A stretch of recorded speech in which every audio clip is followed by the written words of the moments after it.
Chapter 3: Emma's First Lock.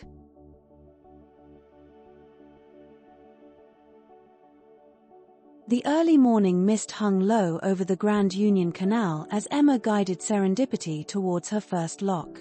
The stillness of the morning, broken only by the soft lapping of water against the hull, seemed to emphasize the challenge ahead. The lock was an imposing structure, 14 feet wide, able to accommodate 2 narrowboats side by side. Emma had read about how to operate these locks, how the ground paddles control the flow of water, how the heavy gates must be managed, but now, faced with the reality of it, she felt a mixture of excitement and nervousness. Emma brought Serendipity to a gentle stop alongside the towpath and secured the mooring lines. As she stepped onto the towpath, she was momentarily overwhelmed by the task before her. The lock was empty, which meant the first step would be to fill it with water by operating the ground paddles. But before she could make her way to the lock, the familiar chug of an engine caught her attention. She turned to see Jack and his boat, Lone Wanderer, approaching from behind.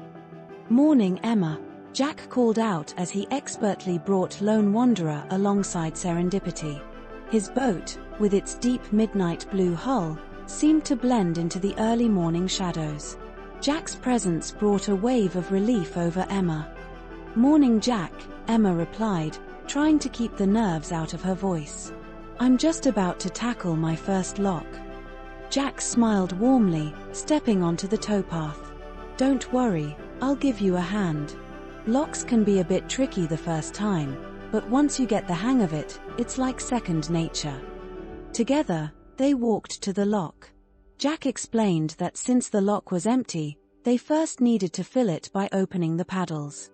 He handed Emma a windlass, the metal crank used to operate the paddles. Emma positioned it on the spindle and began to turn.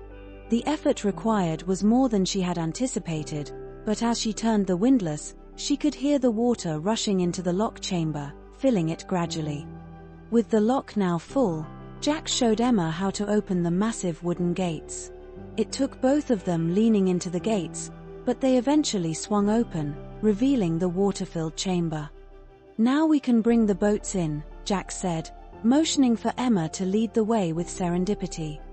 Emma returned to her boat, untied the mooring lines, and carefully steered Serendipity into the lock. Jack followed closely behind with Lone Wanderer. Once both boats were securely inside, they climbed back onto the towpath to close the gates behind them. Next came the process of lowering the water level. Jack led Emma to the other end of the lock, where they once again used the windlasses to open the ground paddles.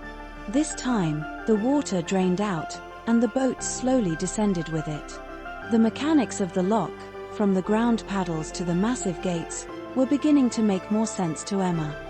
When the water level in the lock matched the canal beyond, Jack instructed Emma on how to open the gates. The boats glided out of the lock, back into the open canal, and Emma felt a surge of pride. She had successfully navigated her first lock, and with Jack's guidance, it had gone smoothly. But their task wasn't finished. Jack reminded Emma that they needed to return to the lock to close the ground paddles and the gates. "We always leave the lock ready for the next boater," Jack explained as they walked back. Together, they wound the paddles closed, sealing off the flow of water, and then pushed the gates shut with a satisfying thud. Back at their boats, Emma felt a deep sense of accomplishment. The early morning sun was now fully up, casting warm light over the canal. She untied Serendipity, and as she did, Jack gave her an encouraging smile. "You did great, Emma. The more you do it, the easier it gets." Emma smiled back, feeling more confident than she had that morning. "Thanks, Jack. I couldn't have done it without you." As they continued their journey down the Grand Union Canal, the landscape opened up before them, serene and inviting.